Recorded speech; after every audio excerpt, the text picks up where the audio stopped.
Hi guys, welcome back to my channel. അപ്പോൾ നമുക്കിന്ന് ചാമ്പയ്ക്ക അച്ചാറിൻ്റെ recipe കണ്ടാലോ? അപ്പോൾ നല്ല ഫ്രഷ് ആയിട്ടുള്ള ചാമ്പയ്ക്ക എടുത്തിട്ടുണ്ട്. നല്ല മുറിച്ച് ക്ലീൻ ചെയ്തെല്ലാം വെച്ചിട്ടുണ്ട്. അപ്പോൾ ഒരു പാത്രം അടുപ്പിൽ വെച്ചതിന് ശേഷം നമുക്ക് ചൂടായിട്ട് ഉലുവ ഇടാം. ഉലുവ ഒന്ന് പൊട്ടിച്ചെടുക്കാം.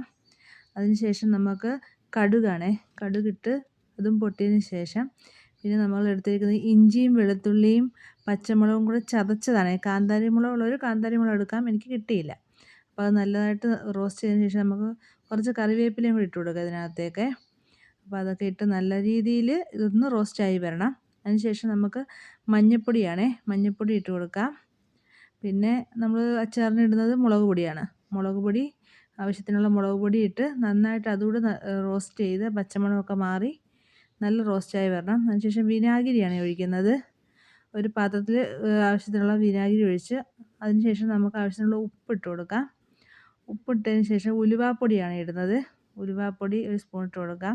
പിന്നെ ആവശ്യത്തിനുള്ള കായപ്പൊടി ഇട്ട് കൊടുത്ത് നന്നായി ഒന്ന് മിക്സ് ചെയ്ത് കൊടുക്കാം നമുക്ക്. അതിനുശേഷം ഇത് നന്നായിട്ടൊന്ന് തിളച്ചൊന്ന് കുറുകി വരുന്നതാണ് പരുവമായിട്ട്.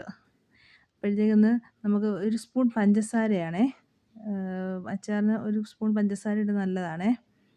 എല്ലാ അച്ചാറുകൾക്കും ഉപയോഗിക്കാം കേട്ടോ. എന്നിട്ട് നമുക്ക് കഴുകി വൃത്തിയാക്കി വെച്ചേക്കുന്ന ചാമ്പയ്ക്ക അതിനകത്തിട്ടിട്ട് ഒന്ന് മിക്സ് ചെയ്തെടുക്കാം.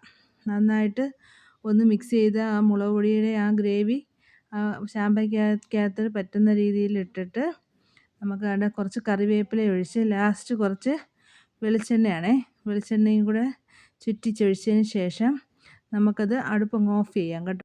കൂടുതൽ സമയം പിന്നെ അടുപ്പിൽ നമ്മൾ വെക്കരുത്, ചാമ്പയ്ക്ക അവിടെ പെട്ടെന്നായി പോകും. ചാമ്പയ്ക്ക അച്ചാർ തയ്യാറായിട്ടുണ്ടേ.